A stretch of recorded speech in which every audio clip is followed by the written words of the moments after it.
Brought to you by Probo. ऐसे ही हाँ और ना का गेम है Probo the power of yes and no. The activity on this platform may be habit forming or financially risky. Participate responsibly. Paris Olympics के silver medallist और Tokyo Olympics के gold medallist Neeraj Chopra हमारे साथ हैं।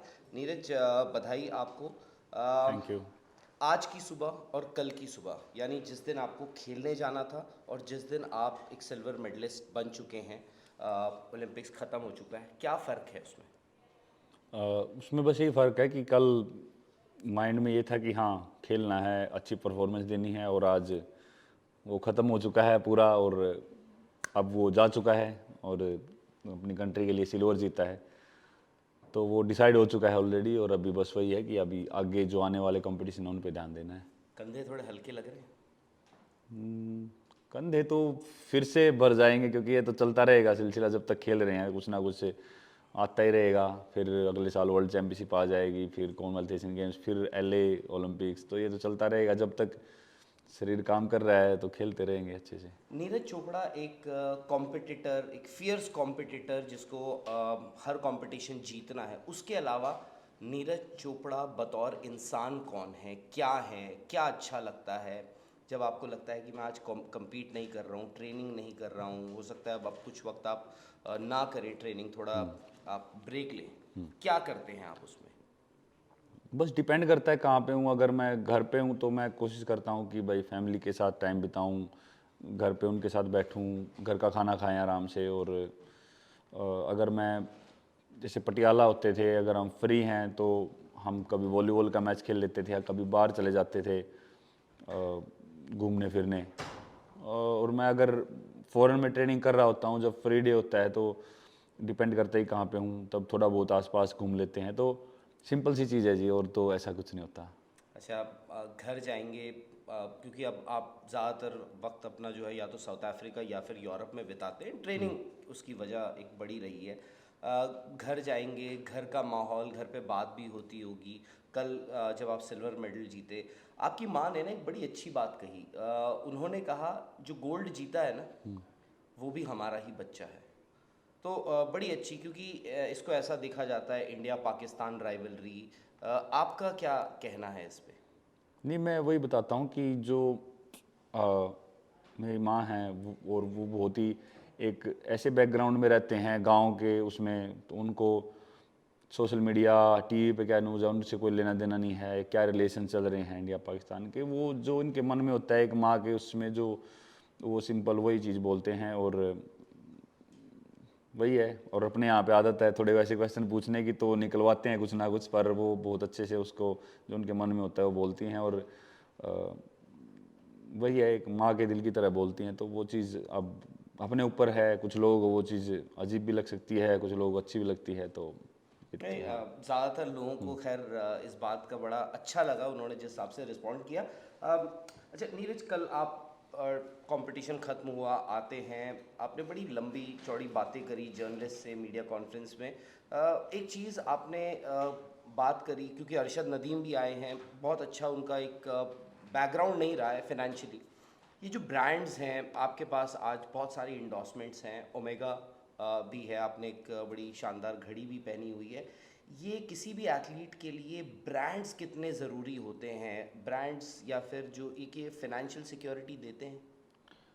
नहीं, बिल्कुल, क्योंकि एथलीट के पास अगर ब्रांड्स सपोर्ट करते हैं तो वो एथलीट्स के लिए अच्छा है, और ब्रांड के लिए बहुत अच्छा है कि वो एथलीट्स के साथ जुड़ के काम करते हैं। और काफ़ी ऐसे एथलीट हैं जो वर्ल्ड क्लास पे खेल रहे हैं और फिर वो किसी ना किसी ब्रांड के साथ जुड़े होते हैं।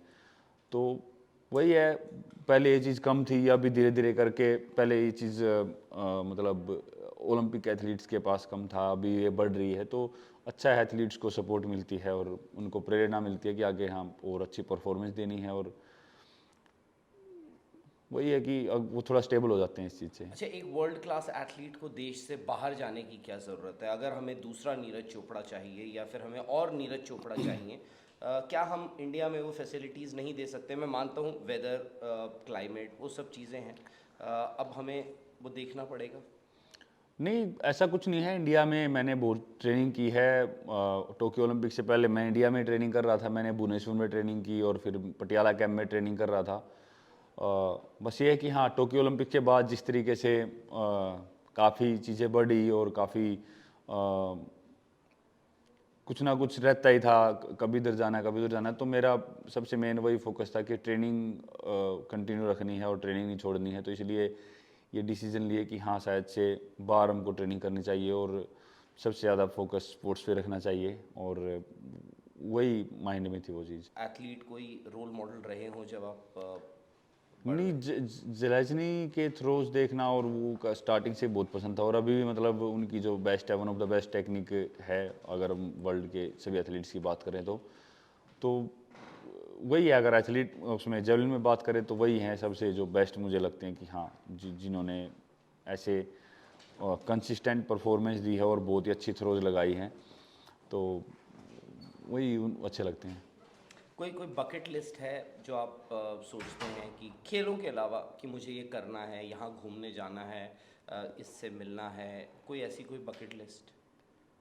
नहीं, मुझे लगता है कि जहाँ पे भी मेरा कैंप जाता है और उस जगह पे कोशिश करता हूँ कि हाँ, यहाँ जहाँ पे भी कैंप है वहाँ पे घूमना है। जैसे साउथ अफ्रीका गए, जिस दिन रेस्ट है तो थोड़ा बहुत आसपास जो फेमस जगह है वहाँ पे चले गए, या कभी जर्मनी या स्विट्ज़रलैंड में कोई कैंप लगा है तो वहाँ घूम लिए। तो उसी में काफ़ी चीज़ें हो जाती हैं, और बाकी के ट्रैवल प्लान जब ये कैंप वगैरह बंद हो जाएंगे तब उन पे कोशिश करें कि हाँ, उन चीज़ों को फिर कंप्लीट करें। अच्छा, आपने इंजरी की बात करी थी कि इंजरी में आप काफ़ी वक्त से compete कर रहे हैं, खेल रहे हैं। अब क्योंकि अब एक नया स्टेप, अगला स्टेप भी लेना है, आगे भी वर्ल्ड चैम्पियनशिप्स आएंगी, आगे एशियन गेम्स आएंगे, कॉमनवेल्थ गेम्स आएंगे, दोबारा ओलंपिक गेम्स आएंगे।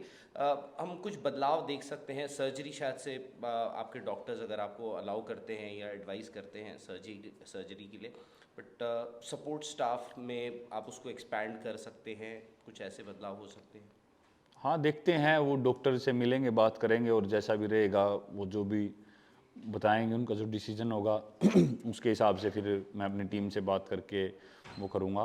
और पर्सनली मेरी टीम काफ़ी अच्छी है और अभी तक तो ऐसा कुछ है नहीं बदलाव। बाकी जो भी डिसाइड होगा वो आपको पता लग ही जाएगा।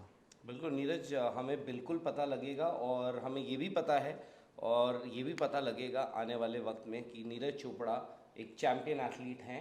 आगे जब वो आएंगे हम आपसे वही उम्मीद दोबारा करेंगे, चाहे आपके कंधे भारी हों या हल्के हों। प्रेशर ऑफ एक्सपेक्टेशंस जो हम कहते हैं। नीरज, मेनी कॉन्ग्रेचुलेशंस, बहुत बहुत बधाई आपको, और all the best for future. Thank you so much. Thank you. Match से जुड़े आपके हर सवाल का हम देंगे जवाब। जानने के लिए हर update, live analysis, special interviews, download कीजिए स्पोर्ट्स द कैंप।